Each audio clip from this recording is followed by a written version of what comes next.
I'll try to make this one real quick. I won't make it real long. But I'm here waiting on my food. So that's what we do here. We eat at 3 in the morning. So this is like my lunchtime. And what happened was, this is the Karceno Hood Story volume. I think we on 25. I'll try to make it short while they cooking my food. But what had happened was, we gonna take you back to a very rainy night when everybody's bored, talking about some let's go hit up the bar slash club.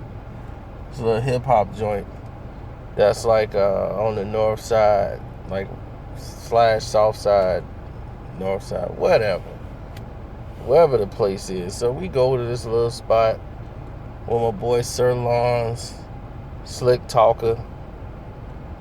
So we up there, there's 3 little girls, they just giggling like from Wilma and what's her name, Betty. They just giggling off every little thing. So the one I met, she kind of remind you of the girl from what's that movie with Eddie Murphy, Coming to America. She looked like her. So she's a slash little model too. I still got pictures of her too. And her thing was, she's a dreamer. You know, she's, ooh, and then I'm gonna dance on Broadway, I'm gonna make a movie, then I'm gonna fly, you know, just, and I'm like, uh-huh, yeah, that's what's up. So she's like, so you're from the city, the south side? I'm like, yeah, where you from? And she told me she's from like the northwest area, like Fullerton. I'm like, oh, okay. She's like, yeah, I'm in the city too, but I'm like out north. But yeah, like in Berwyn. And I'm like, Berwyn. Oh, okay, that's what's up. But in our head, we like, that ain't the city. I don't know what she talking about. And, she's just one of those happy dreamers, girls who grew up near the suburbs, who have family in the cities, so they're city. They're fascinated by the life. Like, they live in the city. Wow. Gee willikers. So anyway, long story short, we started going out to the hanging out to different functions, fests they have outdoors or whatever, and we having a good time. We getting to know each other a little bit, and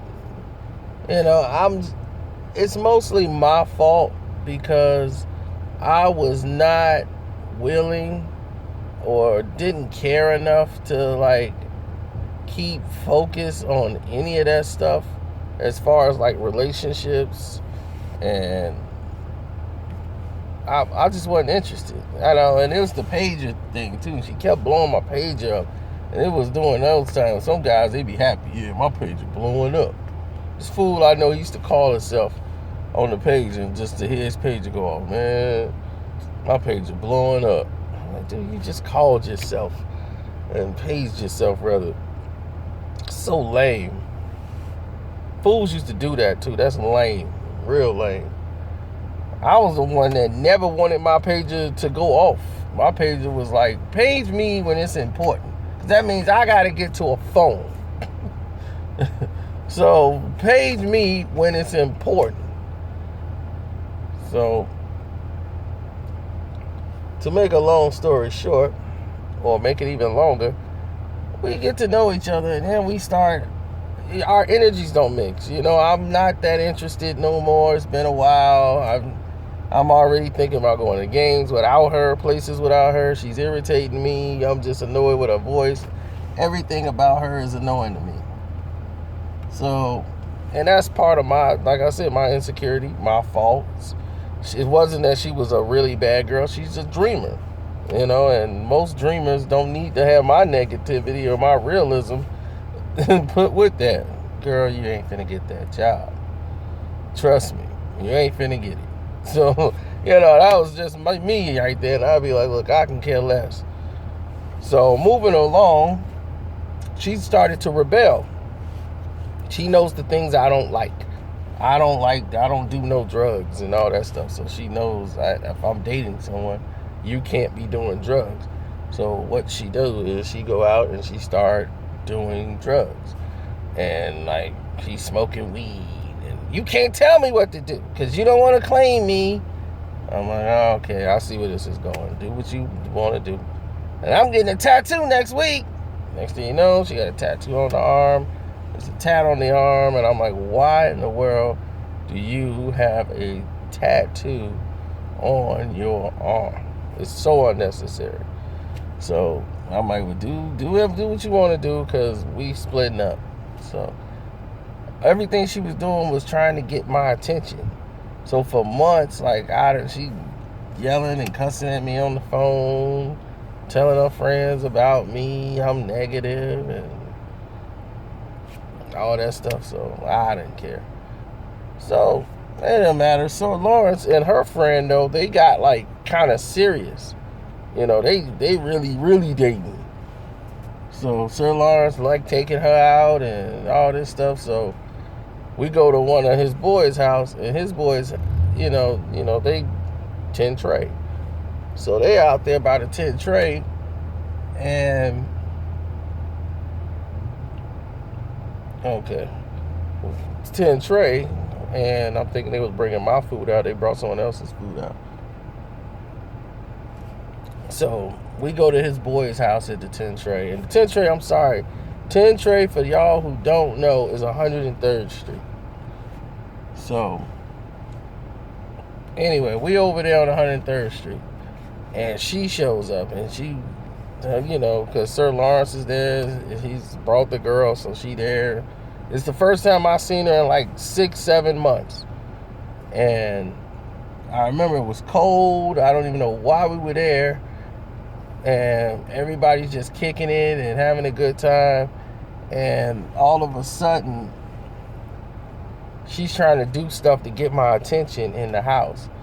Girl be like, yeah, woo, like, look at me, I'm drunk.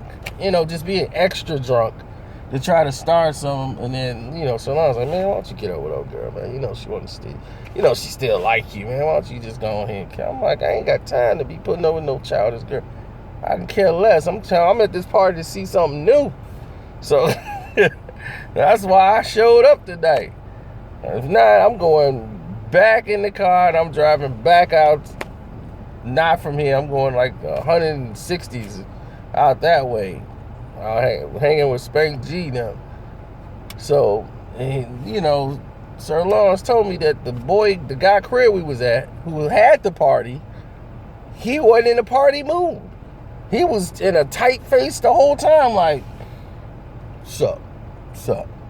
Like he was just like eyeing everybody up and down because somebody had stole a QP from him like about a week ago. So he was in a foul mood. He thinking somebody at this party gotta be one of the people that did it. But he looking at me like, you good. Like I know you don't smoke. You good. Like somebody smoke ripped me off. So that's what their whole thing was. Like somebody that smoked ripped me off and I know it. So that was his whole attitude about the situation. And she up in there talking about the Wild Hundreds. And, all drunk. Some song come on the radio. That's right, yeah, it's Wild Hundreds. Oh, man, he was like, wow. This 10 tray, beep. And this the dude who party it was. He was looking to blow up. So once he said that, and she was like stuck. Like she didn't know what she was talking about. And I was like, and I tried to warn her.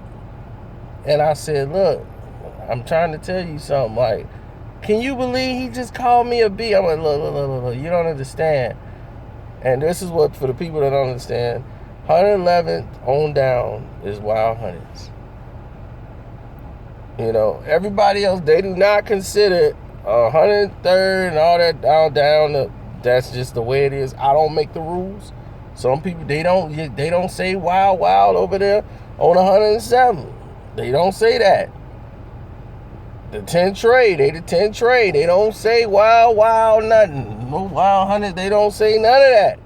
111 on down, wild 100s. That's exactly how it goes, and that's just the way it is. It's the law of the land. We don't make the rules. It's just the way it is. So, gotta follow the rules, babe. Just keep your mouth shut, and you'll get out of this. But she go back, can I just talk to you, though? Why do I have to be a B? I'm a black woman, and would you call your mama a B? He was like, what you talking about my mama? Huh? My mama dead. Slap! Slapped her in the face. And then she turns and looks at me. I'm not with you. Now everybody thinks I'm bogus for this. He slapped her. And she turned and looked at me. I'm like, I just warned you. I just told you to shut up. He slapped you. He said his mama dead. He misunderstood what you're trying to say. The music is loud. You're not with me no more. I ain't seen you in 6 months. You're not my responsibility. I didn't bring you here. You got slapped. Walk it off. Or go home. I don't know. Your friend, whatever. Hey, you bogus, man. You supposed to think of it. Sir Lawrence I'm like, Sir Lawrence had to come take up for her. I'm like, oh, wait a minute. How Sir Lawrence is going to take up for her? Hold on. Food.